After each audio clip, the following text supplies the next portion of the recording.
ইস্পাহানী মির্জাপুর শুভরাত্রিতে আপনাদের সবাইকে স্বাগত জানাচ্ছি power by BSB Cambrian School and College. আমরা আজকে যে বিষয় নিয়ে কথা বলবো সেটা হচ্ছে নির্বাচন, ঐক্য ও সংস্কার। এই তিনটি বিষয়ই এখন আমাদের সবচাইতে বড় একটা আলোচনার বিষয় এবং আলোচনার মধ্যে সবচাইতে গুরুত্ব যেটি পাচ্ছে সেটি হচ্ছে ঐক্য এবং জাতীয় ঐক্য যে প্রশ্ন, সেই প্রশ্নটি কিন্তু এখন সকলের কাছে কিন্তু একমতের মধ্যে আসার জন্য আমরা দেখতে পাচ্ছি সকলেই প্রস্তুতি গ্রহণ করছে। সে কারণের জন্য আমরা নির্বাচন, ঐক্য, সংস্কার নিয়ে কথা বলবো। এই বিষয়ে কথা বলার জন্য আজকে আমাদের সাথে অতিথি হিসেবে যুক্ত রয়েছেন দীর্ঘদিনের বিএনপি সংগ্রামী নেতা, বিএনপির কেন্দ্রীয় কমিটির সদস্য, যুক্তরাষ্ট্র বিএনপির সাবেক সভাপতি, যিনি মার্কিন যুক্তরাষ্ট্রে অবস্থান করে বিগত ফ্যাসিস্ট সরকারের আমলে বাংলাদেশের এই ফ্যাসিস্ট সরকারের বিরুদ্ধে নানা রকম কর্মকাণ্ডের সাথে জড়িত ছিলেন, জনাব আব্দুল লতিফ সম্রাট রয়েছেন আমাদের সাথে। আমরা আপনাকে স্বাগত জানাই এবং আপনার বাংলাদেশে আগমনকে আমরা স্বাগত জানাই। ধন্যবাদ। আমাদের সাথে রয়েছেন আরেকজন বিশিষ্ট ব্যক্তিত্ব, যিনি রাজনৈতিক বিশ্লেষক, সমাজ বিশ্লেষক, দৈনিক ইত্তেফাকের নির্বাহী সম্পাদক জনাব সালাউদ্দিন রয়েছেন আমাদের সাথে। আমরা সালে ভাই আপনাকে স্বাগত জানাই। প্রিয় দর্শক, আমরা আগেই বলেছি নির্বাচন, ঐক্য, সংস্কার নিয়ে আমরা কথা বলবো। তবে কী কারণে নির্বাচন, ঐক্য, সংস্কার, তার প্রধান কারণ হচ্ছে যে গতকাল ফোরাম ফর বাংলাদেশ স্টাডিজের 2 দিনব্যাপী একটি সম্মেলন হয়েছিল। সেই সম্মেলন আজ শেষ হয়েছিল।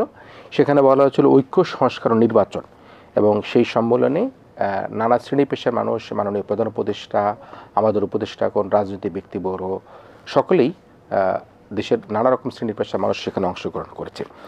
সেই জায়গাটার আলোচনাটা দিয়ে আমি শুরু করতে চাই সালে ভাইকে দিয়ে। সেখানে আপনারা বলেছেন জুলাই গণঅভ্যুত্থান, প্রধান উপদেষ্টা বলেছেন জুলাই গণঅভ্যুত্থানের পরের বাংলাদেশ একটা রূপান্তরের পর্বে প্রবেশ করেছে। তিনি আরও বলেছেন গণতান্ত্রিক, মানবিক ও সার্বজনিক বাংলাদেশের জন্য হাজারো ছাত্র জনতার প্রাণদান করেছে। শহীদদের আকাঙ্ক্ষার পটভূমিতে ফোরাম ফর বাংলাদেশ স্টাডিজ এই সংলাপের আয়োজন করেছিল। সেখানে আরও বলা হয়েছিল বিচার, সংস্কার, নিরাপত্তা, নির্বাচন বিষয়ে 6টি বিষয়ের উপর সংলাপ অনুষ্ঠিত হয়েছিল এবং আমরা দেখেছি সংলাপের উদ্বোধনী অনুষ্ঠানে প্রফেসর ডক্টর ইউনূস ছিলেন এবং মির্জা ফখরুল ইসলাম আলমগীর ছিলেন, অন্য রাজনৈতিক নেতৃবৃন্দ ছিলেন। যেই বিষয়টি হচ্ছে যে রূপান্তরের কথা বলা হয়েছে এবং সেই রূপান্তরকে আপনি কীভাবে দেখছেন, যেটি প্রফেসর ডক্টর ইউনূস বলেছিলেন? ধন্যবাদ কিরণ ভাই। যে সংলাপটা হলো মূলত আমি তার একটু ভূমিকাতেই এটি মূলত, প্রিয় দর্শক একটু জানিয়ে রাখি, এই সংলাপটির আয়োজকদের একজন অন্যতম আয়োজক হচ্ছে গিয়ে জনাব সালাউদ্দিন, যিনি আজকে আমাদের অতিথি। জি জি, যে সংলাপটি হলো এটা একটা বেসরকারি উদ্যোগ, কিন্তু এই উদ্যোগের সঙ্গে সরকার এবং আমাদের দেশের রাজনৈতিক দলগুলোর সহায়তা ছিল। এটার আয়োজন করেছে ফোরাম ফর বাংলাদেশ স্টাডিজ। এই স্টাডিজটি, এই সংগঠনটি সারা বিশ্বের যেসব বাংলাদেশের নাগরিক যারা সারা বিশ্বের বিভিন্ন বিশ্ববিদ্যালয়ে অধ্যাপনা করেন, গবেষণা করেন এবং বাংলাদেশের মধ্যেও যারা সাংবাদিকতা করেন, চিন্তা করেন, এই ধরনের নাগরিকদের নিয়ে একটা সংগঠন। তো এই সংগঠনের উদ্দেশ্যে জাতীয় সংলাপটি হলো, এর মূল বিষয়বস্তু ছিল ঐক্য, সংস্কার এবং নির্বাচন। এটি ছিল মূল থিম, কিন্তু এর মধ্যে আবার কিছু বিষয়ভিত্তিক আলোচনা ছিল। 6টি অধিবেশন হয়েছে, এর মধ্যে একটি অধিবেশন যেটিতে প্রধান উপদেষ্টা ছিলেন এবং সমস্ত রাজনৈতিক দলের নেতৃবৃন্দ সেই অনুষ্ঠানে ছিলেন। বাকি 6টি ছিল কর্ম অধিবেশন, বিষয়ভিত্তিক। প্রধান উপদেষ্টা যিনি যে বক্তব্য দিয়েছেন, অত্যন্ত নির্দেশনামূলক বক্তব্য। উনি একটা গুরুত্বপূর্ণ কথা বলেছেন যে সংস্কারবিহীন নির্বাচন, নির্বাচনবিহীন সংস্কার কোনোটি কাম্য না। কিন্তু তারপরও একটা ভুল ধারণা থেকে যায় অনেকের মধ্যে যে সরকার কি কোনো শর্তের মধ্যে রাখছে কিনা, নির্বাচনটাকে কোনো শর্তের মধ্যে রাখছে কিনা।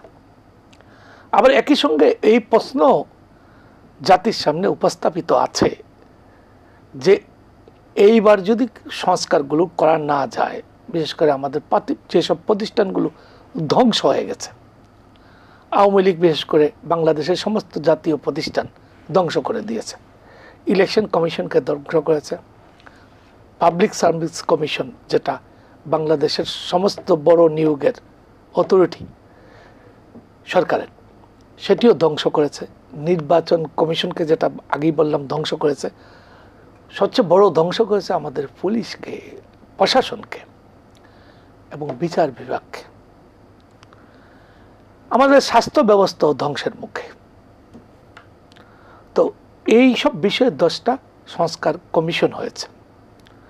এর মধ্যে প্রধানত তো 2টি কমিশন খুবই গুরুত্বপূর্ণ, যার সঙ্গে আগামী নির্বাচনের বিষয়বস্তু জড়িত।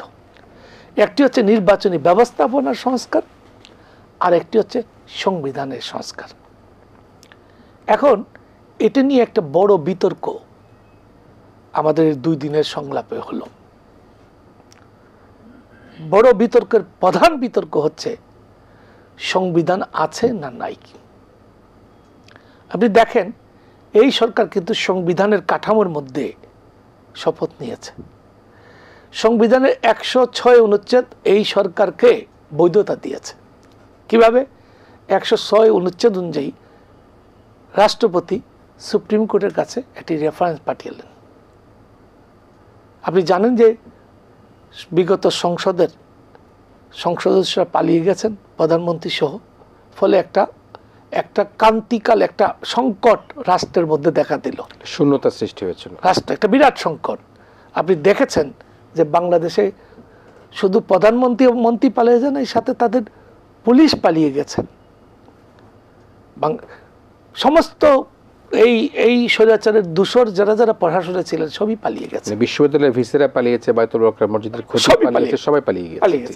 তো এই ধরনের একটা পরিস্থিতিতে সরকার, একটা অন্তর্বর্তীকালীন সরকার, রাষ্ট্রপতি গণ অভ্যুত্থানের, বৈষম্য বিরোধী ছাত্র আন্দোলনের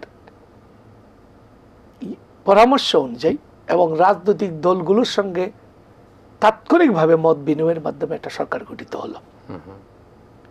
এবং এই সরকার কিন্তু শপথ নিয়েছে বঙ্গভবনে সংবিধানকে রক্ষার।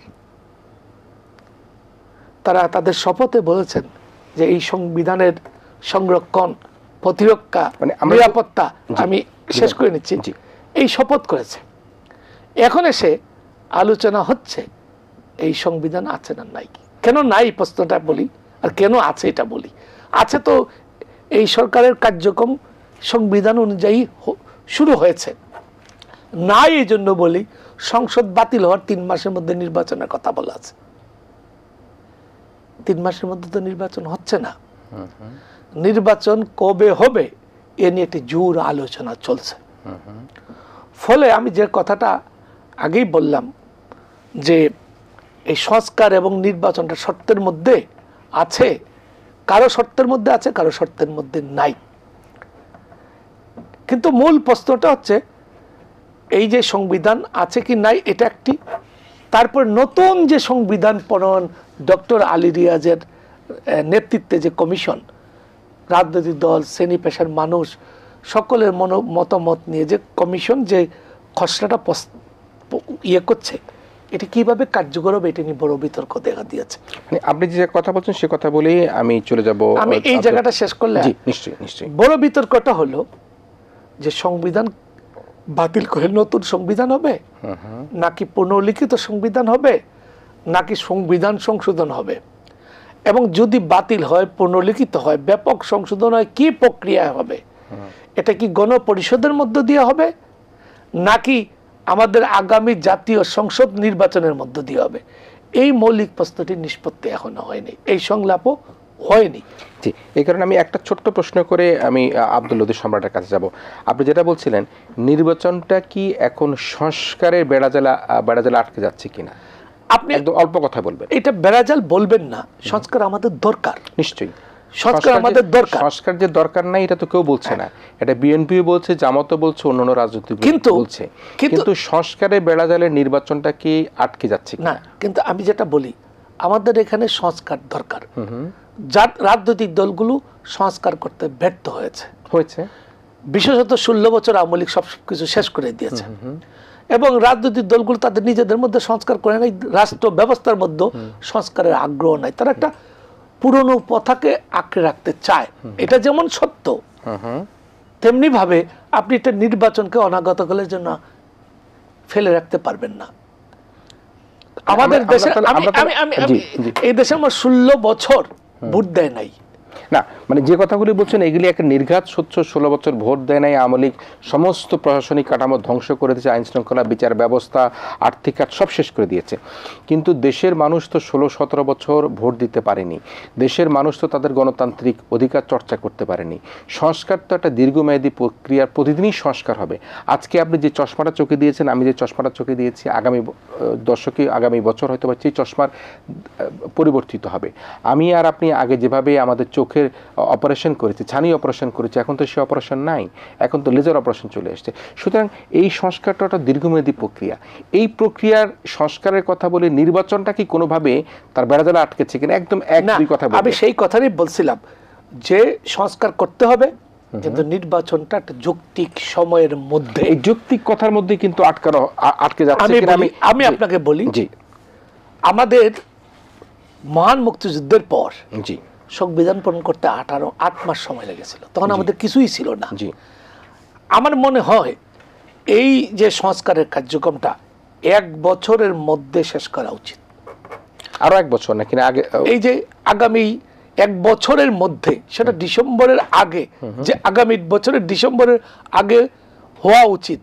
এবং নির্বাচন একই সঙ্গে নির্বাচনের একটা প্রস্তুতি নিয়ে একসঙ্গে চলবে। সেইটা আমাদের প্রধান উপদেষ্টা বলছেন খুব দূরে না, কিন্তু কাছাকাছি। তাহলে আপনার এক্সপেকটেশনটা কি নির্বাচনটা নিয়ে?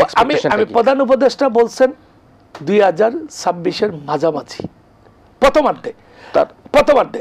আমাদের প্রেস সচিব বলছেন জুনের মধ্যে।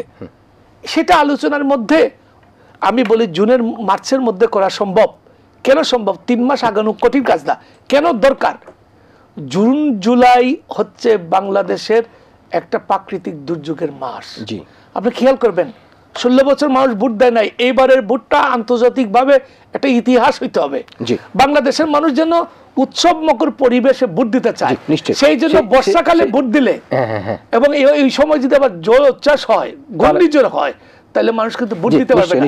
সেই জন্য আগামী, আমি মনে করি শীতকালের মধ্যে, মানে 26-এর শীতকাল, 25-এর ডিসেম্বর অথবা 26-এর মার্চের মধ্যে নির্বাচনটা করা উচিত। মানে 25 ডিসেম্বরের শেষ থেকে মার্চের মধ্যে নির্বাচনটা, এবং যথেষ্ট সময় কিন্তু সংস্কারের করা। নিশ্চয়ই। আব্দুল লতিফ সম্রাট, আপনাকে স্বাগত জানাই। আমি দীর্ঘদিন থেকে আপনাকে ফলো করি এবং আপনার যদিও আপনার সেই যৌবনের উচ্ছ্বাস ঘাটতি হয়েছে, আপনি যেভাবে, আমার মনে আছে সাবেক পতিত প্রধানমন্ত্রী যখন আমেরিকা যেতেন, যেভাবে আপনারা হোটেলের সামনে বা যেখানে আন্দোলন করতেন, যতটুকু সম্ভব হয়েছে আপনারা দেখতাম যে নানাভাবে সেখানকার আইন কানুনকে অনেক সময় আপনাদেরকে বাধাগ্রস্ত করার চেষ্টা করত। আপনি দেখতে পাচ্ছেন বাংলাদেশের অবস্থা, পরিস্থিতি আপনি পর্যবেক্ষণ করছেন এবং অত্যন্ত বিজ্ঞ আলোচক মিস্টার সালাউদ্দিন, তিনি কিন্তু সব কথা অত্যন্ত ডিপ্লোম্যাটিক ওয়েতে তিনি বললেন এবং তার ডিপ্লোম্যাটিক ওয়েতে বলাটাই হচ্ছে কি স্বাভাবিক। এই কারণের জন্য তিনি সব কিছুই চান, সংস্কারও চান, দেশের উন্নতিও চান, নির্বাচনও চান।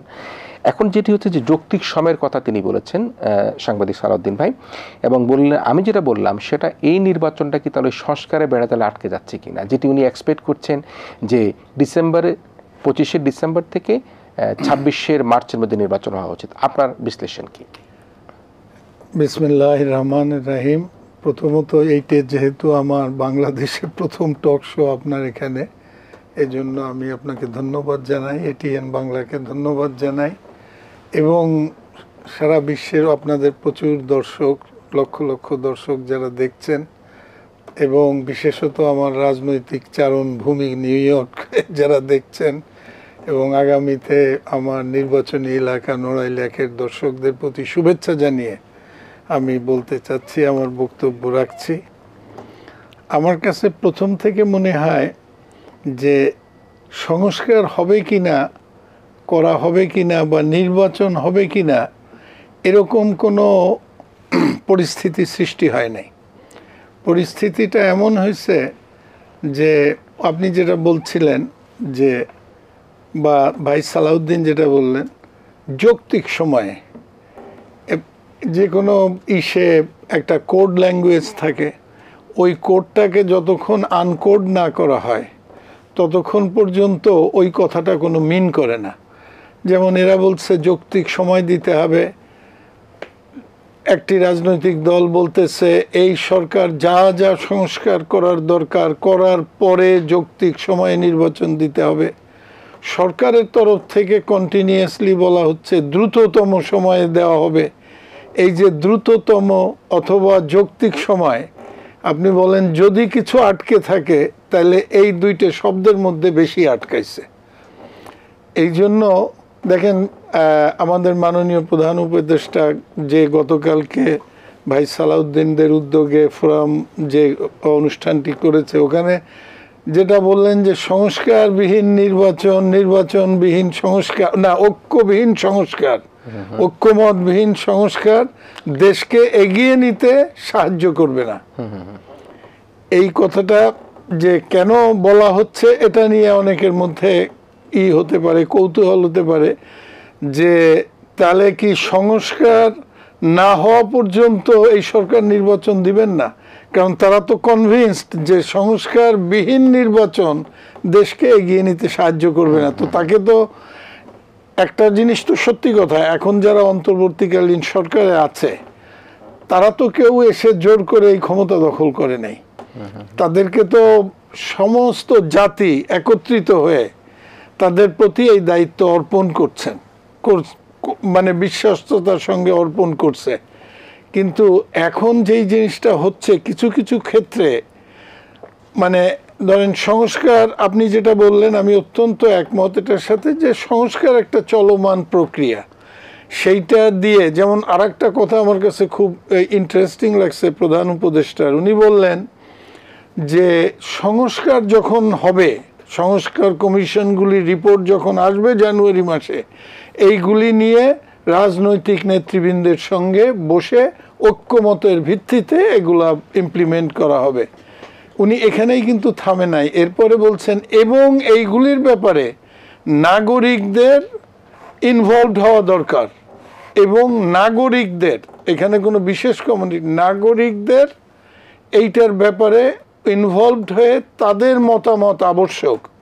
এটা কি খুব হিডেনলি আবার হানা ভোট, মানে সমস্ত কিছু হওয়ার পরে একটা এই ধরনের কোনো মেকানিজম আছে কিনা, এটা আমার জাস্ট একটা ব্যক্তিগত বিশ্লেষণ যে নাগরিকদের ইনভলভ হওয়ার প্রক্রিয়াটা কি।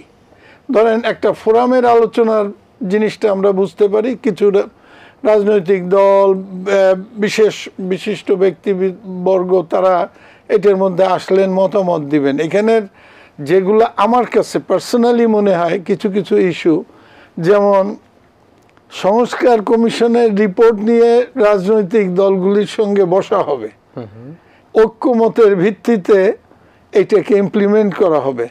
ঐক্যমত না হইলে হু ইজ দি আরবিট্রেটর, কার কথায় স্ট্যান্ড করবে? কোনো কথায় তো আপনি যখন বলবেন আমি আর উনি আলোচনা করে একটা ঐক্যমতে আসবো, ঐক্যমত না হইলে সেক্ষেত্রে what is going to happen, এটা কিন্তু খুব আমার কাছে, আমি বলছি এটা। আচ্ছা বলুন। সেটা সংস্কার দুভাবে হতে পারে, বিশেষ করে হ্যাঁ, এখন ঐক্যমত হলো না, তাইলে একটা ব্যারিকেড সৃষ্টি হবে। আবার এরা যখন যদি কোনো কারণে সরকার, বর্তমান সরকার এবং রাজনৈতিক নেতৃবৃন্দ, রাজনৈতিক দলসমূহ ঐক্যমত হলো না, তখন ওই যে একটা, আমি খুব ডিটেইল পড়ছি এটার মধ্যে, ওখানে কিন্তু প্রধান উপদেষ্টার এইটা বিশেষ করে ওখানে কিন্তু উনি বলছেন এই ব্যাপারে ঐক্যমত হওয়ার ব্যাপারে নাগরিকদের গুরুত্বপূর্ণ ভূমিকা আছে। আমি এখন পর্যন্ত ফিগার আউট করতে পারিনি নাগরিকদের গুরুত্বপূর্ণ ভূমিকাটা কি। কারণ নাগরিকদের গুরুত্বপূর্ণ ভূমিকা একটাই হইতে পারে, তাদেরকে জিজ্ঞেস করা হইলো যে আমরা এইটা বলছি, ওনরা এইটা বলছে, তো এর মধ্যে আপনারা কোনটা চান, আরেকটা প্রসেস শুরু হইতে পারে।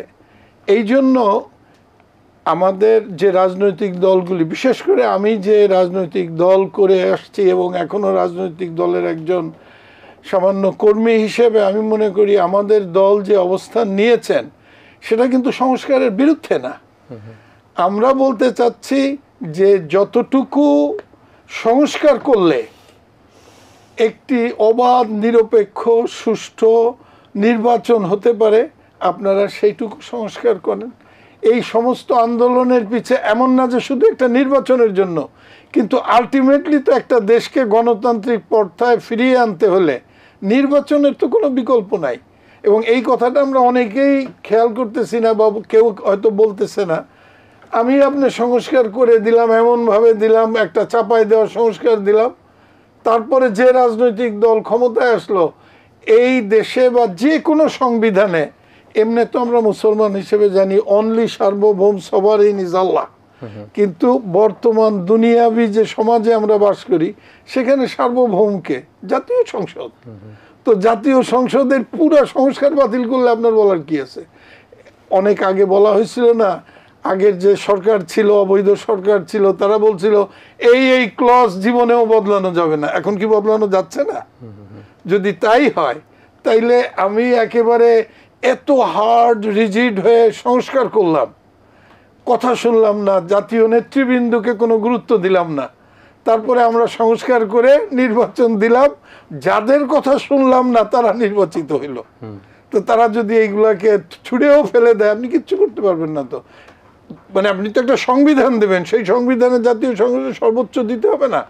আপনি বললেন অর্ডিন্যান্স দিয়ে যে না একটা ঐক্য থাকতে হবে, ভারসাম্য থাকতে হবে, উনি যদি করতে যায় উনি বাধা দিবে, এ বললো যে কোনোটাই মানি না। আমি জাস্ট একটা অ্যাজাম্পশন করতেছি, আমরা বৃহত্তম রাজনৈতিক দল হিসেবে নির্বাচন আজ হোক ইনশাল্লাহ আরও পরে চাই না, বাট যতক্ষণই হোক আমরা বিশ্বাস করি বাংলাদেশের জনগণ জাতীয়তাবাদের পক্ষে। এবং এই যে আমাদের 16 বৎসরের অক্লান্ত পরিশ্রম, শত সহস্র নেতাকর্মীর আত্মদান বলিদান এবং 60 লক্ষ কর্মী আমাদের নেতাকর্মীর বিরুদ্ধে মামলা, এত অত্যাচারের পরে সারা বাংলায় আপনি এখনো একটা নিরপেক্ষ জরিপ করতে যান, 80% উপরে লোক জাতীয়তাবাদী দলকে সমর্থন করে বলে আমরা বিশ্বাস করি। কারোর মত পার্থক্য থাকতে পারে, এই জন্য কাউ যে একটা মিস ইন্টারপ্রেট করতেছেন যে দেরিতে নির্বাচন হইলে ছাত্ররা দল করে ফেলবে, কিংস পার্টি হবে, এটা তো বিএনপি এরকম একটা ঠুনকো দল এই দেশে, যাকে আওয়ামী লীগ 16 বছরে ভয় পেয়ে একটা ফ্রি নির্বাচন করতে সাহস পাইল না, যে ফ্রি করলেই তো বিএনপি ক্ষমতায় যাবে। এত জনপ্রিয়তার মধ্যে আমার দল নির্বাচনে হেরে যাওয়ার ভয়ে সংস্কারের বিরুদ্ধতা করছে, এটা একটা বোকার স্বর্গে বাস করা। আমি জানাব সালাউদ্দিন, আপনাদের যেটি আয়োজন হয়ে গেল ফোরাম ফর বাংলাদেশ স্টাডিজ, মানে আমরা নিজেরা বিমোহিত, আমরা যারা গণমাধ্যমে কাজ করি আমরা আপনাদের মতো হয়তো বা অত বেশি সমৃদ্ধ নয়, তবুও কিন্তু আমি সেখানে দেখেছি শুধুমাত্র একটি দলের নেতা বা নেত্রী ছাড়া বাকি সবাই কিন্তু সেখানে অংশগ্রহণ করেছে, এবং সে অংশগ্রহণের মধ্যে দিয়ে সেখানে কিন্তু একটা ঐক্যের সুর ছিল, সে অংশগ্রহণের মধ্যে দিয়ে কিন্তু দেশকে গড়ে তোলার সুর ছিল। কিন্তু ওই যে কথাটি আব্দুল লতিফ সম্রাট বললেন, যে বলা হয়েছে যে সংস্কার কমিটি যখন তাদের রিপোর্ট জমা দিবে এবং তারপরে রাজনৈতিক দলগুলোর সাথে সংলাপ হবে ঐক্যের জন্য এবং কবে নির্বাচন হবে, সেখানে যদি কোনো কারণে ঐক্যমত না হয় তাহলে আরবিট্রেটর কি হবে, তৃতীয় ব্যক্তি কি হবে? আমি আপনার প্রথম কথাটা আগে বলে নিই। আপনি একটা ইঙ্গিতময় কথা বলছেন যে সব ছিল, একটি দল ছিল না। এই দলটা কোন দল? যে দলটা পালিয়ে গেছে এবং যে দলটা গণহত্যা করেছে এবং সে পরাজিত হয়েছে জনগণের অভ্যুত্থানের কাছে, তবে পালিয়ে গেছে। এবং পালিয়ে যাওয়াটা দেখেন, এটা অন্য একটা ইস্যু, তো আমি বলি। জি জি নিশ্চয়ই। পালিয়ে যাওয়ার 2 দিন আগে শেখ হাসিনা তার পরিবারের 18 জন সংসদ সদস্য ছিলেন। 3 এবং 4 তারিখ তিনি তার পরিবারের 18 জন সংসদ সদস্য সহ তার পরিবারের প্রায় 1 শতাধিক, তার ভাইয়ের, তার মামার, তার ফুফার সমস্ত লোকগুলোকে বিদেশে পাঠিয়ে দিয়েছেন। আর আওয়ামী লীগের এই নিরীহ কর্মীদেরকে এবং যেসব পুলিশ লড়াই করছে, শেখ হাসিনার জন্য লড়াই করেছে, মানুষকে নির্যাতন করেছে, বর্বর আক্রমণ করেছে, গুলি করেছে, তাদেরকে বিপদের মুখে ফেলে উনি পালিয়ে গেলেন। এবং কি বিপদ! মানুষের এত ক্ষোভ ছিল এই পুলিশের প্রতি, থানার প্রতি, যে অসংখ্য থানা, প্রায় 2 শতাধিকের উপর থানা আক্রান্ত হয়েছে। প্রায় ঢাকা শহরের এমন কোনো থানা নাই যার কোনো জিনিস ছিল। সেটা অন্য একটা ইয়ে। তো আপনি সেই দল, আপনি খেয়াল করেন 1971 সালের মহান মুক্তিযুদ্ধের পর আওয়ামী লীগ কি জামাতকে খুঁজছিল যে আসেন ইলেকশন করেন? হ্যাঁ, তাদের বিরুদ্ধে যুদ্ধ অপরাধে শুরু, মানে তখন তদন্ত শুরু হয়। কোনো দেশ যার বিরুদ্ধে অভ্যুত্থান করে তাকে আনে না, সেটা পরাজিত এবং জনগণ থেকে, জনগণ তার রায় দিয়েছে দুইভাবে দেয়, গণ অভ্যুত্থানের মাধ্যমে দেয়, ব্যালটের মাধ্যমে দেয়। ব্যালটের মাধ্যমে দিলে আপনার পরবর্তীতে নির্বাচন করার অধিকার থাকে, কিন্তু গণ অভ্যুত্থানের মাধ্যমে, বিপ্লবের মাধ্যমে পরাজিত হলে আপনার আসলে রাজনীতির অধিকার থাকে না।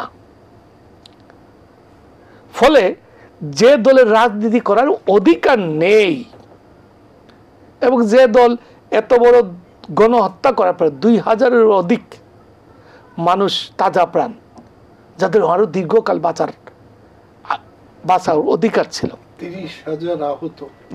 তো ফলে সেই এত বড় গণহত্যাকারী তাকে বিচারের মধ্যে নিতে হবে, দলকে বিচারের মধ্যে নিতে হবে। আমি এই সুযোগে এই আলোচনাটাই শেষ করি। দেখেন, আমি অত্যন্ত উদ্বেগের সঙ্গে প্রতিবাদের সুরে আপনাকে বলি, এই মানবতা বিরোধী আইনে, আন্তর্জাতিক অপরাধ আইনে দুই ধরনের লোকের বিচারের ব্যবস্থা ছিল, ব্যক্তি এবং রাজনৈতিক দলের, যেটা আওয়ামী লীগই করে গেছে।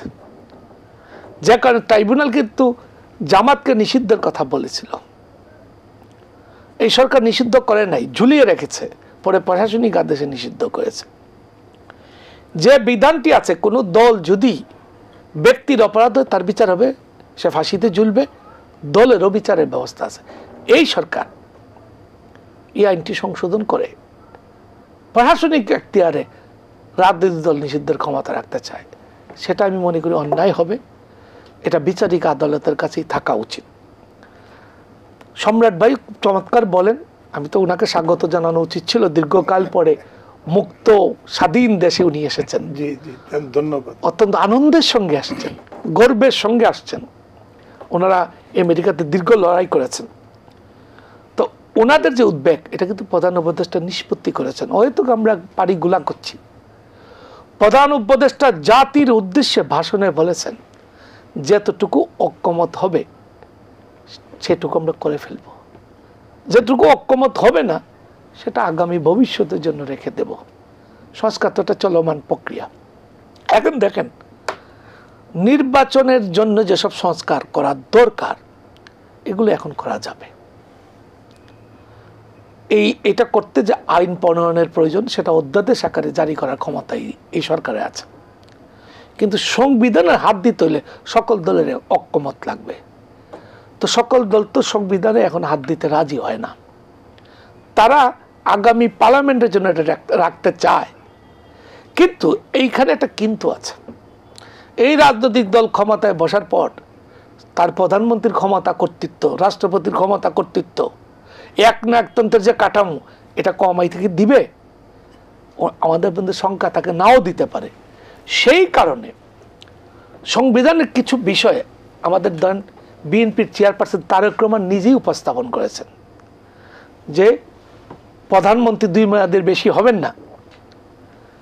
আরো অনেক 31 দফা সংস্কারের প্রস্তাব আছে, যার অনেকগুলো সংবিধানের সাথে সংযুক্ত। কিন্তু এখন যদি না করা হয়, সংসদ আগামী নির্বাচনের পরে যদি করা হয়, তাহলে একটা রাজনৈতিক বন্দোবস্ত থাকা দরকার। যেসব সংবিধানের সংশোধনের বিষয়ে রাজনৈতিক দলগুলো ঐক্যমত হবে, তার একটা রাজনৈতিক সমঝোতার দলিল স্বাক্ষরিত হওয়া উচিত, যেটা 90 সালে 3 জোটের রূপরেখা হয়েছিল। এই দলিল যতটুকু বিষয় ঐক্যমত করতে পারতেছে না, আইনটা করতে পারবেন, এই সরকারই পারবে অধ্যাদেশ আকারে। সংবিধানের ব্যাপারে আপত্তি উত্থাপিত হবে, উত্থাপিত হয়েছে, আমাদের জাতীয় সংলাপও উত্থাপিত হয়েছে। বিএনপি মনে করে সংবিধান আমরা পরিবর্তনই করি আর পুনর্লিখনই করি আর ব্যাপক সংশোধন করি, এটা আগামী সংসদের হাতে ছেড়ে দিতে হবে, নির্বাচিত জনপ্রতিনিধিটি করতে পারবেন। অন্যদিকে আমাদের গণ অভ্যুত্থানের যে সংগ্রামী ছাত্র সমাজ, তাদের যে সংগঠন বৈষম্য বিরোধী ছাত্র আন্দোলন, তারা মনে করে গণঅভ্যুত্থানের মাধ্যমে একটা সংবিধান প্রণয়ন করা যায়, এটাই জনগণের ম্যান্ডেট। এই জায়গায় একটা দ্বন্দ্ব এখনো আছে। এই দ্বন্দ্বের অবসানের একটা পথ আছে। সেই পথটা হলো সংবিধানের যেসব বিষয় সংশোধনের ঐক্যমত হবে, যেমন দ্বিকক্ষ পার্লামেন্ট করার কথা, উচ্চকক্ষ নিম্নকক্ষ পার্লামেন্ট করার কথা তারেক রহমান বলেছেন। আমি নিজেও একটা সংবিধানের খসড়া প্রণয়ন করেছি এবং আমাদের সেই অনুষ্ঠানে আমিও ছিলাম, আপনিও ছিলেন, এবং ওখানেও দ্বিকক্ষ পার্লামেন্ট, দ্বিকক্ষ বিশিষ্ট পার্লামেন্টের কথা বলা আছে। কিন্তু এটা করতে হলে সংবিধান সংশোধন লাগবে। এবং বাংলাদেশের অধিকাংশ রাজনৈতিক দল কিন্তু এটা এই ইস্যুতে ঐক্যমত, মোটামুটি ঐক্যমত। এবং দ্বিকক্ষ বিশিষ্ট কাঠামো কী হবে তা নিয়ে কিছুটা দ্বন্দ্ব আছে। ফলে এই দ্বিকক্ষ বলেন, প্রধানমন্ত্রীর ক্ষমতার ভারসাম্য বলেন, প্রধানমন্ত্রীর মেয়াদকাল বলেন, এগুলা করতে হলে যে সংবিধান সংশোধন করা লাগবে, আরও কিছু বিষয়, এগুলো একটা জাতীয় সনদ আগেই হওয়া উচিত, যার ভিত্তিতে সেই সনদের বৈধতা তো দিতে হবে গিয়ে পরবর্তী সংসদ। এই জাতীয় সনদটা হচ্ছে একটা ঘোষণা, জাতির সামনে একটা ঘোষণা থাকবে। বিএনপি বা অন্য রাজনৈতিক দল বলবে যে আমরা এটা করবো। তিনজোটা একটা রূপরেখা হয়েছিল, দলিল খুঁজে পাওয়া যায় না। ফলে ওই আওয়ামী লীগ দাবি করে যে এইটা ছিল তিনজোটের রূপরেখায়, বিএনপি বলে ওইটা ছিল, কাগজ খুঁজে পাওয়া যায় না। তা আমরা চাই, আর তখন তো মিডিয়া ছিল না, গণমাধ্যম, এত টেলিভিশন ছিল না, গণমাধ্যম মানে সংবাদপত্র ছিল কিন্তু কোনো মিডিয়া ছিল না 90 সালে। ফলে এইবারের জাতীয় সনদ জাতি দেখতে পারবে যে কোন কোন বিষয়ে ঐক্যমত হয়েছে। ফলে এর থেকে পরিত্রাণের কোনো সুযোগ নাই। কেউ যদি এগুলা করে তার বিরুদ্ধে গণঅভ্যুত্থান হবে। বাংলাদেশ কিন্তু আবার গণঅভ্যুত্থান আবার হবে। বাংলাদেশ পৃথিবীর মধ্যে অন্য সাধারণ দেশ যে কয়েকটা গণঅভ্যুত্থান করেছে, এই অঞ্চলের মধ্যে গণঅভ্যুত্থানের ইতিহাস নাই। বাংলাদেশ 69-এ গণঅভ্যুত্থান করেছে, 90-এ গণঅভ্যুত্থান করেছে, এবার 2024-এ গণঅভ্যুত্থান করেছে। এটা ইতিহাস কিন্তু। ফলে গণঅভ্যুত্থান এখানে এই মাটি হচ্ছে একটা বিপ্লবের মাটি, রক্ত দেওয়ার মাটি। আমাদের যে পতাকা লাল সবুজ, এই লালটা কি? রক্ত। এই দেশের মানুষ কিন্তু আমরা চাই না মানুষ আর জীবন দেও। 2000 মানুষ মারা গেছে। আর কোন গণঅভ্যুত্থান চাই না, এবং দায়িত্বশীলতা দরকার, দরকার, খুবই দরকার, খুবই দরকার, খুবই দরকার। জি নিশ্চয়ই। আমি একটা কথা সেটি দর্শকদের উদ্দেশ্যে আবার একটু রিপিট করে যেতে চাই। আব্দুল লতিফ সম্রাটের কাছে যাব। যেটি জনাব সালাউদ্দিন বললেন সেটি হচ্ছে গিয়ে, যারা দেশ থেকে পালিয়ে যায়, বিপ্লবের মাধ্যমে পরাজিত হয়, তারা পরবর্তীতে নির্বাচনে বা সরকারে আসবার মতো, যেটা জামাতের উদাহরণ দিয়ে বললেন, সেটি জনগণ হয়তো বা অতটা গুরুত্ব বহন করে না। সুতরাং আওয়ামী লীগের নির্বাচনী ভবিষ্যৎ বা রাজনৈতিক ভবিষ্যৎ নিয়ে নিশ্চয়ই আপনার এই বক্তব্যের মধ্যে আমরা বুঝে ফেলতে পেরেছি। আমরা শেষে এটা জানবার চেষ্টা করব শেখ হাসিনা এবং আওয়ামী লীগের ভবিষ্যৎ, রাজনৈতিক ভবিষ্যৎ কী অবস্থায় রয়েছে সেটি জানবো। আমি তো আব্দুল লতিফ সম্রাট আপনার কাছে আসি। আমরা মাননীয় তথ্য সম্প্রচার উপদেষ্টা নাহিদ ইসলাম আজকে এই ওনাদের অনুষ্ঠানই বলেছেন, ফোরাম ফর বাংলাদেশ স্টাডিজে তিনি বলেছেন যে গণঅভ্যুত্থানের পর যে ধরনের সরকার গঠিত হয়েছে, কোড আনকোড করছি, সেটাকে এখনও ডিফাইন করা যাচ্ছে না। সাংবিধানিক সরকারও নয়, এক অর্থে আবার বৈপ্লবিক সরকারও নয়, আরেক অর্থে এটি একটা অন্তর্বর্তী সরকার যে ট্রানজিশনের জন্য কাজ করছে। ফলে সরকারের ব্যাপক জনসমর্থন থাকা সত্ত্বেও এই প্রশাসনিক অনেক ধরনের সীমাবদ্ধতা রয়েছে। এখন যে প্রশ্নটি সেটি হচ্ছে যে সরকার কিন্তু বেশ চেষ্টা করছে। আমরা দেখলাম একটা আগুন লাগার ঘটনা ঘটলো, আমরা খুবই দুঃখ বোধ করছি, সেটি এখনও জানা যাচ্ছে না ঘটনা কী হয়েছে। এবং অন্তর্বর্তীকালীন সরকার ক্ষমতা আসার পর কিন্তু মানুষের মধ্যে সবাই মনে হচ্ছে, আমি খুব খারাপভাবেই বলি, মনে হচ্ছে অন্ধ চক্ষু দেখতে পাচ্ছে, বয়রাও কানে শুনছে। দাবি দেওয়ার কোনো শেষ নাই, প্রত্যেকেরই দাবি দেওয়া। একেবারে ছাত্ররা গিয়ে তাদের পরীক্ষা ছাড়া তাদের ফলাফল দেবার জন্য ঘোষণা করলো, আনসাররা বিপ্লব করলো। আমরা এখন দেখতে পাচ্ছি চাকরিজীবী যারা 25 ক্যাডারের, তারা আবার বিসিএস ক্যাডার, যেটা প্রশাসনিক ক্যাডার, তারা একটা আন্দোলন করছে। তো সব মিলিয়ে আপনি কি মনে করেন যে এই যে অন্তর্বর্তীকালীন সরকার তাদের কর্মকাণ্ড পরিচালনা করছে, সেই কর্মকাণ্ড পরিচালনার কোথায় ঘাটতি রয়েছে, এবং যেটা বলো প্রশাসনিক অনেক ক্ষেত্রে সীমাবদ্ধতা রয়েছে, আপনার বিশ্লেষণ কি? একটু ওই প্রশ্ন খুব সামান্য টাচ করে বলি। এটা শুধু বাংলাদেশে যে হয়েছে অর্ডিন্যান্সের মাধ্যমে জামাতকে বন্ধ করা হয়েছে সেটা না। যেমন দেখেন জার্মানিতে আজ পর্যন্ত নাজি স্লোগান, মানে ফরগেট অ্যাবাউট নাজি পার্টি, নাজি স্লোগানটাও দিতে দেওয়া হয় না কোনো দিন। কারণ হচ্ছে যে মানুষের বিরুদ্ধে, অ্যাকচুয়ালি রাষ্ট্রের বিরুদ্ধে, জনগণের বিরুদ্ধে যারা অবস্থান নেয়, তারা গণ অভ্যুত্থানের মাধ্যমে বিতাড়িত হওয়ার পরে তাদের পুনর্বাসনের কোনো সুযোগ থাকে না। আওয়ামী লীগ এবং তার সমস্ত অঙ্গ সংগঠন এবং দলীয় যে সমস্ত নেতাকর্মী আছে, তাদের যারা যারা অন্যায় করছে তাদের তো বিচার করতেই হবে, এবং সংগঠন হিসেবেও তাদেরকে কোনোদিন স্বীকৃতি দেওয়ার কোনো সুযোগ থাকবে না। এটা একটা মানে আমি মনে করি আমার অবস্থান থেকে। আর বর্তমান সীমাবদ্ধতার কথা কিছুটা বলি। আপনারা জানেন কয়েক লক্ষ, আমি কখনো 30 লক্ষ বলি না, কারণ I am not sure about the figure. তো কয়েক লক্ষ মানুষের শহীদ হওয়ার পরে 3 লক্ষ মা বোনের ইজ্জতের বিনিময়ে দীর্ঘ 9 মাসের সংগ্রামের পরে, যুদ্ধের পরে বাংলাদেশ স্বাধীন হলো। যাদের মনে আছে তারা চিন্তা করে দেখেন এরপরে কতদিন ওই সরকারকে এখান থেকে সেখান থেকে যুদ্ধ করতে হয়েছে। তখন বাজারের কি অবস্থা ছিল?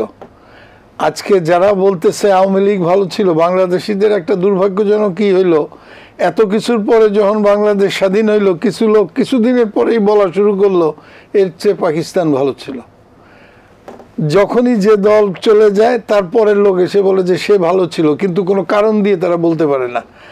এত বড় একটা পরিস্থিতির মধ্যে আপনি এইভাবে চিন্তা করেন, যদি 3 লক্ষ পুলিশ থাকে, 3 লক্ষ পুলিশই আওয়ামী লীগের ছিল, ছাত্রলীগ যুবলীগের ক্যাডার ছিল। প্রত্যেকটা প্রশাসনিক সচিব থেকে পিয়ন, আনসার বিডিবির পরিচালকের থেকে আনসার জেনারেল ক্যাডার, বিডিআর এর ডিজি থেকে আপনি কোথায় র্যাব, তারপরে যে সমস্ত কিছু তাদের। কাউ কিন্তু এখন অনেকেই বলবে আমরা ধারণা করেছিলাম, আমরা দিব্য দৃষ্টিতে দেখতাম। কোন লোক জুলাইয়ের এই আন্দোলন 5 তারিখের এই পরিণতি সেই সময় চিন্তা করতে পারবে বলে আমি ব্যক্তিগতভাবে বিশ্বাস করি না। তার যেমন একটা রাজনৈতিক দল যদি আন্দোলন করে অভ্যুত্থানে সফল হইতো, তাদের সব সময় আছে তার প্রধানকে, এরপরে কিভাবে দল গঠন করবে, কিভাবে মন্ত্রী পরিষদ গঠন করবে, সবই ঠিক থাকে। কিন্তু এই লোকগুলিকে হঠাৎ ডেকে এনে বসায় দেওয়া হয়েছে যে আপনারা এটা চালান। সাথে কারা? আগের যত সমস্ত লোক এখনো আছে। প্রতিদিন আমরা শুনতেছি যে এই সমস্ত কিছুর পিছনে তারা এখনো আছে।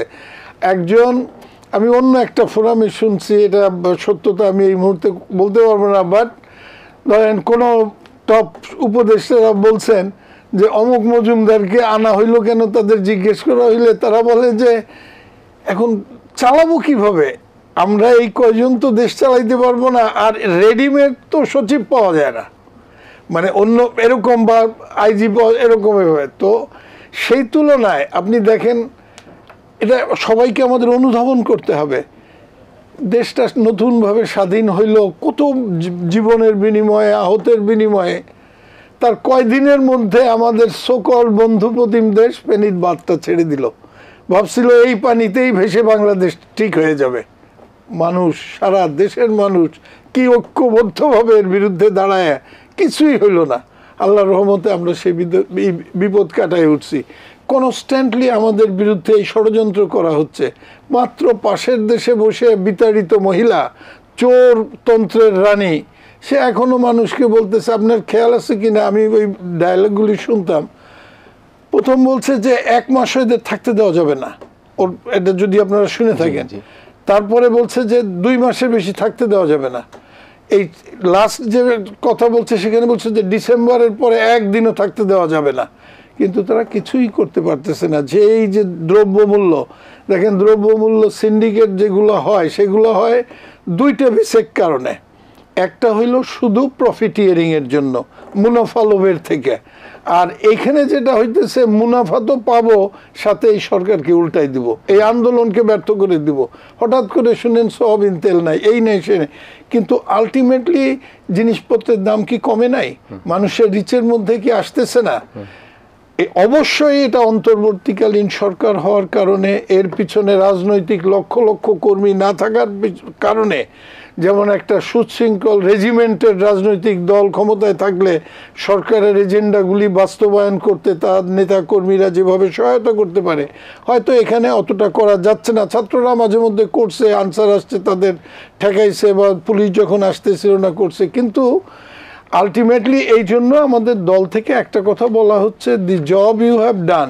আমি পার্সোনালি তাই মনে করি, এবং আমার মহাসচিব থেকে শুরু করে মাননীয় ভারপ্রাপ্ত চেয়ারম্যান সবসময় এই কাজগুলোকে কিন্তু এই সরকারকে মানে রিকমেন্ড করতেছে, কমেন্ট করতেছে যে they did a good job. But একটা জিনিস আছে যে আপনি কোন রোগে, যেমন ধরেন একটা লোক মরে যাচ্ছে, আপনি তাকে বাঁচাইছেন, কিন্তু ট্রিটমেন্টের this could not be end. এরপরে আমরা আমেরিকা যাই কেন? কারণ এইখানে ইট ইজ নট এনাফ। ওনারা যা করছে দেশকে সেভ করছে, but that is not enough. দেশের এই সার্বিক পরিস্থিতি কন্ট্রোল করার জন্য, আইন শৃঙ্খলা বলেন, দলকে একটা সুশৃঙ্খল পরিস্থিতিতে নেওয়ার জন্য এই একদম মানে জনতার একটা সমর্থন থাকে। জনতার সমর্থন যে অনেক সময় এটা একটু রুড মনে হইতে পারে, কিছুই করতে পারে না, সেটা আমরা 16 বছরে দেখছি। কিন্তু যখন সমস্ত এই আন্দোলন শুরু হয়েছে, সবাই অংশগ্রহণ করছে, এটা সাকসেসফুল পরিণতির দিক গেছে। অতএব আমি আমার দলীয় অবস্থানকে সমর্থন করে একটা কথা বলতে চাই যে অবশ্যই they did a very good job. আমরা ঐক্যবদ্ধভাবে এই সমস্ত কিছু মোকাবেলা করব, কিন্তু জনগণকে অতিরিক্ত, মানে এই প্রত্যেকটা কথাই অবশ্য কোডেড, অতিরিক্ত বলতে আমি কয় মাস বুঝাইতেছি ওইটা বলতে পারবে। বাট যেহেতু এত কিছুর পরে প্রধান উপদেষ্টা বলছেন, আমি ভাই সালাউদ্দিনের সঙ্গে অত্যন্ত একমত, যে কোনোভাবে নির্বাচনটা ইনশাআল্লাহ 26 মার্চের মধ্যে হওয়াটাই হচ্ছে যৌক্তিক। এ ব্যাপারে কোনো সন্দেহ নেই। এমনি হয়তো আমাদের রাজনৈতিক দলের অনেক আছে, অনেকে বলবে 3 মাস বা এটা, কিন্তু এইটাকে স্টিক করা উচিত। কারণ আমরা সম্ভব হলে একটু এগিয়ে আনা। আর একটু বলি, আমরা ফ্রাস্ট্রেটেড হই কখন? যেমন আজকে মাননীয় প্রধান উপদেষ্টা বললেন যে 25 ডিসেম্বর বা 26 জানুয়ারি। প্রধান উপদেষ্টা বলছেন, কেন তার প্রেস সচিব বলবেন যে এটা জুনে হবে? এটা তো একটা ইনসাবঅর্ডিনেশন। কেন আপনি বলবেন? আপনার প্রধান উপদেষ্টা বলতেছে আপ টু মানে জানুয়ারি। আপনি তো ম্যাক্সিমাম আপনি বলতে পারেন যে হয়তো কিছু এদিক ওদিক হতে পারে। উনি আর একটা ডেট দিয়ে দিলেন June. Where does he get the authority from? নিশ্চয় জনাব সালাউদ্দিন, আপনি একটা কথা বলেছেন খুবই গুরুত্বপূর্ণ, সেটা হচ্ছে গণতন্ত্রে পরাজিত শক্তি রাজনীতিতে আর ফিরে আসতে পারে না। তাহলে সেটি যদি হয়ে থাকে, আব্দুল লতিফ সম্রাট জার্মানির একটা উদাহরণ দিয়েছেন, সেখানে তার মুখেও সেই পতিত শক্তির কথা উচ্চারণ করা যায় না, নাৎসি বাহিনীর কথা বলেছেন। তো সেই অবস্থায় আওয়ামী লীগ বা শেখ হাসিনার রাজনৈতিক ভবিষ্যৎটাকে কীভাবে দেখেন আপনি? দেখেন, এই শেখ হাসিনার পতনের পর বাংলাদেশের গণমাধ্যম যে লুটপাটের কাহিনী প্রচার করেছে, সেটা প্রকৃত লুটপাটের কিও ধ্বংস না। এবং FBI, আপনি গতকালকে একটা গণমাধ্যমে একটি রিপোর্ট প্রকাশিত হয়েছে, 600 বিলিয়ন ডলার পাচারের, এবং সেটি আমাদের দুদক না, আমাদের পুলিশ বাহিনী বা আমাদের রাজনৈতিক দলের অভিযোগ না, FBI এসে দুদকে সেই কাগজপত্র দিয়ে গেছে। বলতে আমেরিকা FBI? আচ্ছা আচ্ছা, হ্যাঁ। তো এটাই একটা, আরো হবে। আমি মনে করি এই ব্যাপারে সরকারের নির্লিপ্ততা আছে। কেন দুদক কেন এত পরে হবে? আপনি খেয়াল করেন, 111 সরকার দুদক গঠন করতে কয়দিন লাগছিল? 2 সপ্তাহ বা 1 মাসের মধ্যে করে ফেলছিলাম, ঠিক মনে নাই, এর বেশি না। এবং 111 সরকার রাজনৈতিক দলগুলোর যদিও কিছু ক্ষেত্রে বাড়াবাড়ি ছিল। বাড়াবাড়ি কি দেখেন, 111 সরকার অত্যন্ত জনপ্রিয় সরকার ছিল প্রথম দিকে, শুরুতে ছিল। এই জনপ্রিয়তা তাদের চলে গেল কেন? কারণ 111 সরকার ছিল অতি শক্তিশালী সরকার। এই সরকার ও জনপ্রিয় সরকার গণঅভ্যুত্থানের ম্যান্ডেট নিয়ে আসছে, কিন্তু তার জনপ্রিয়তা কমতেছে। এর কারণ কি? এরা হচ্ছে অতি নরম সরকার। এই সরকার তার কঠোর হতে হবে। এই যে সচিবালয়ের আগুনের ঘটনাটা, এটা একটু দুর্ঘটনা হতে পারে না। কেন হতে পারে না? এর আগে সচিবালয়ের নিবাসে আগুনের ঘটনা ঘটেছে 2 ঘন্টা আগে, একই দিন। এবং এটি তো আমার মনে হয় তদন্তে বেরিয়ে আসবে। আমি আগে বলে তদন্তকে বিঘ্ন ঘটাতে চাই না। যেভাবে আগুনের আলামতটি আছে, এটি একটি নাশকতা বলে মনে হয়। আমি বিশেষজ্ঞ নয়, কিন্তু যে সব তথ্যগুলো আসছে এটা তাতেই মনে হয়। তো ফলে এই যে গণঅভ্যুত্থানে পরাজিত রাজনৈতিক দল আওয়ামী লীগ যে পরিমাণ লুটপাট করেছে, আপনি খেয়াল করবেন, শুধু লুটপাট না, একটা পরিবারতন্ত্র প্রতিষ্ঠা করেছে। ওনার এক আত্মীয় ঢাকা সিটি কর্পোরেশনের মেয়র ছিলেন, ওনার আরেক আত্মীয় বরিশাল সিটি কর্পোরেশনের মেয়র ছিলেন। আমি একটু আগে বলেছি ওনার 18 জন এমপি ছিল ওনার। এরা প্রত্যেকেই লুটপাটের দোকান খুলে বসেছিল। কি পরিমাণ লুটপাট হয়েছে! আপনি এই লুটপাটকারীকে আবার ক্ষমতায় দেশের রাজনীতি দেখতে চান? আমি আগে যে কথা বললাম যে এই দুদককে অবিলম্বে কার্যকর করা উচিত ছিল। এই যে লুটপাটের যেসব কাহিনী গণমাধ্যমে আসছে, এটা কার টাকা? জনগণের টাকা। এই জনগণের টাকা শেখ হাসিনা গণভবনে দম্ভ করে বলতেন, ওনার বোন শেখ রেহানা ওনাকে বলছে, তুমি 14 কোটি মানুষকে ভাত তুলে খাওয়াচ্ছ, আর অল্প কিছু মানুষকে খাওয়াইতে হবে না। মানে ওই যে ওনার বাপের বাড়ির, ওনার বাড়ি তো গোপালগঞ্জ, তো ওই বাপের বাড়ির হোটেল থেকে বা কি বলে বাগার, ওখান থেকে ডাল চাল এনে খাওয়াইছে। উনি যে প্রতিদিন, আপনি দেখবেন আমার কাছে ওনার একটা উন্নয়নের বর্ণনা সংক্রান্ত একটা বই আছে, তাতে আমি দেখতেছিলাম একদিনে একটি অনুষ্ঠানে 3টি শাড়ি বদল করেছেন।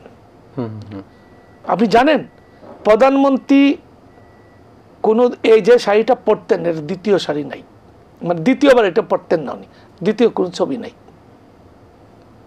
উনি 16 বছরের মধ্যে প্রথম কয়েক বছর বাদ দেন, কারণ এরপরে তো প্রথম হিজাব ছিল তো কয়েকদিন নাকি না, এটা ছিল এর আগে 96 ইলেকশনে। তো উনি আপনি ছবিগুলো দেখবেন, গণমাধ্যমে আছে, আমার মুখের কথা না, ভিডিওগুলো দেখেন, উনি এক শাড়ি 2 বার পরেন নাই। কারাই শাড়ি দিয়েছে? কারা শাড়ির বিনিময়ে উনাকে কিনেছে? জামদানি পড়তেন, জামদানির দাম কত? এগুলা লুটপাট তো ভাই গণভবন থেকে হয়েছে, লুটপাট তার পরিবার থেকে হয়েছে। এই সরকারের প্রধান কাজ হবে আন্তর্জাতিক বিশেষজ্ঞ নিয়োগ করা। কাদের? যারা অর্থ পাচার সংক্রান্ত বিশেষজ্ঞ। এবং আমি একটা উদাহরণ দিয়ে বিশ্বাস করব, এই বিশেষজ্ঞদের টাকা ফেরত আনতে হবে। আরেকটি ভাবে পারা যায়, সেটা আমি বলে দিই। যেটা কোরিয়া করেছিল, তার একটি সামরিক শাসন জারি হওয়ার পর কোরিয়া সরকার সমস্ত রাজনৈতিক নেতা দলের নেতাদেরকে বেঁধে স্টেডিয়ামে নিয়ে গেছিল, এবং স্টেডিয়ামে বেঁধে রেখে বলছিল, তোরা যত টাকা দেশে পাচার করছ তত টাকা ফেরত না দিলে তোরা ওখানেই থাকবে। ওই টাকা দ্রুত ফেরত আসছিল। নিশ্চয়ই আমি বলি, এই সালমান এফ রহমানরা জেলে আছেন, শেখ হাসিনার প্রধান কেশিয়ারদের একজন। ওনাকে টেলিভিশনের সামনে নিয়ে আসা হোক, প্রশ্ন করা হোক। উনি তো ঋণ খেলাপি ছিলেন, তারপরে উনার কি সমৃদ্ধি হয়েছে, এবং বহু টেলিফোনের সংলাপও প্রকাশিত হয়েছে। তিনি সচিবকে ফোন করে বলেন, বুঝছেন তো এটা ভাইয়ার, এটা ভাইয়ার। এই যে লুটপাট হয়েছে, এর বিচার হতে হবে নিশ্চয়ই আমরা। এবং এরকম লুটপাটকারীকে আপনি রাজনীতি দেখতে চান, আপনি নিজেই উত্তর দেন। আমি তো বললাম, আপনি নিজে উত্তর দেন। গণহত্যাকারী, লুটপাটকারীকে আবার দেখতে চান? জি, নিশ্চয়ই না, নিশ্চয়ই না। আমরা সেটা নিশ্চয়ই কেউ চায় না। আমার মনে হয় দেশের একটি মাত্র দলের কিছু সংখ্যক, ইভেন আপনি যেটা বলছিলেন যে আওয়ামী লীগের নেতা কর্মীদেরকেও বিপদে ফেলে গিয়েছে, যারা দেশে অবস্থান করছেন, শুধুমাত্র পরিবারের লোকদেরকে সুরক্ষা দেওয়া ছাড়া। আব্দুল হাসিম, একবার শেষ মুহূর্তে আমি আছি, যেটি আলোচনা করলেন, আমি কোনো প্রশ্ন করলাম না, কিন্তু একটা প্রশ্ন হচ্ছে, যারা লুটপাট করে দেশকে ফোকলা বানিয়ে দিয়েছে, ব্যাংক লুট করেছে, আর্থিক খাত লুট করেছে, সম্পদ দখল করেছে, এই যে গণভবনে নানা রকমভাবে উৎকোচন গ্রহণ করেছে। উনি বলেন এক সারি দ্বিতীয়বার তিনি করেননি। আমরা পদ্মা সেতু থেকে আরম্ভ করে আমার দ্রুপপুর পারমাণবিক কেন্দ্র, এই যে কক্সবাজার যে টার্নিং, প্রত্যেকটা জায়গার মধ্যে অনিয়ম, দুর্নীতি, কোটি কোটি টাকা লুটপাট হয়েছে। সেই অবস্থার প্রেক্ষাপটে আপনি বললেন আমেরিকায় আপনি থাকেন, এফবিআইতে একটি রিপোর্ট প্রকাশিত হয়েছে। 300 বিলিয়ন ডলারের মিলিয়ন ডলারের যে দুর্নীতি। আচ্ছা 300 বা 600। যাই হোক, আমি আজকে যেটা দেখলাম একটা টক শোতে বলতেছিল 300 মিলিয়ন, এবং ওই এই যে প্রেজেন্টার সে একটা দামি কথা বলছে। এফবিআই কিন্তু কখনো যতক্ষণ পর্যন্ত they will not be satisfied there is genuine proof, তারা কখনো এটা প্রকাশ করে না। তো এইটা প্রকাশিত হওয়ার পরে এটা প্রমাণ হয়েছে যে অন্তত it is a genuine accusation against Joy and his mother, যে তারা এটা করছে। এবং দেখেন দুর্ভাগ্যটা কোথায়,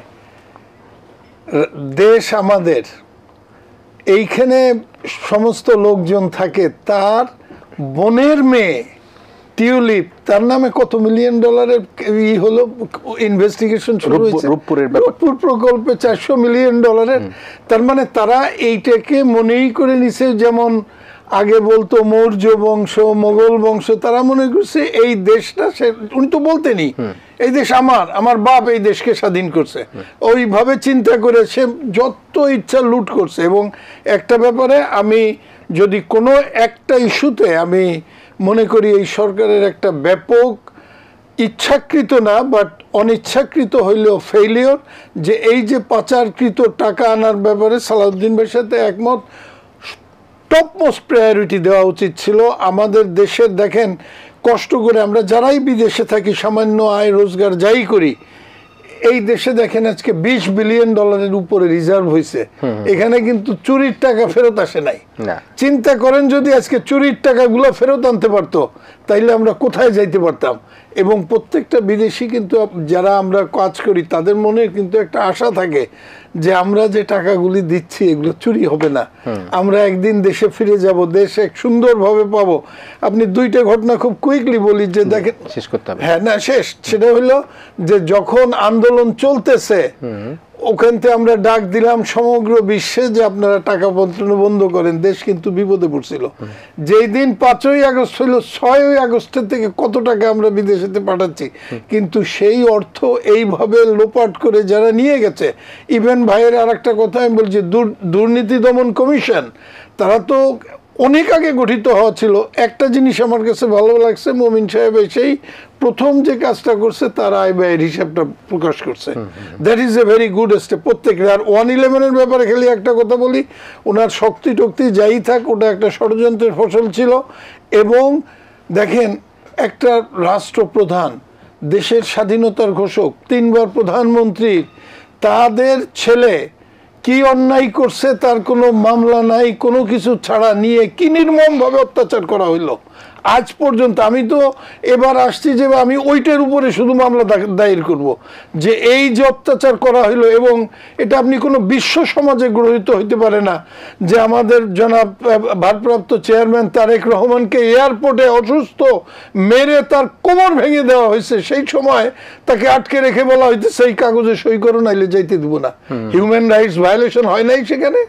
এবং আমি মনে করি এই জন্য ওই সময়ের যারা ছিল, যারা এর ছিল কারিগর ছিল, তাদের প্রত্যেকের বিরুদ্ধে মামলা হওয়া উচিত এবং এদের বিচার হওয়া উচিত। এবং আমি সেই মামলাটা রুজু করব এই দেশে ইনশাআল্লাহ। জি, থ্যাংক ইউ। আমরা শেষ করছি একেবারেই।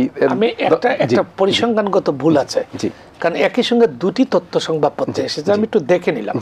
একটা 300 মিলিয়নের, একটা 600 মিলিয়ন।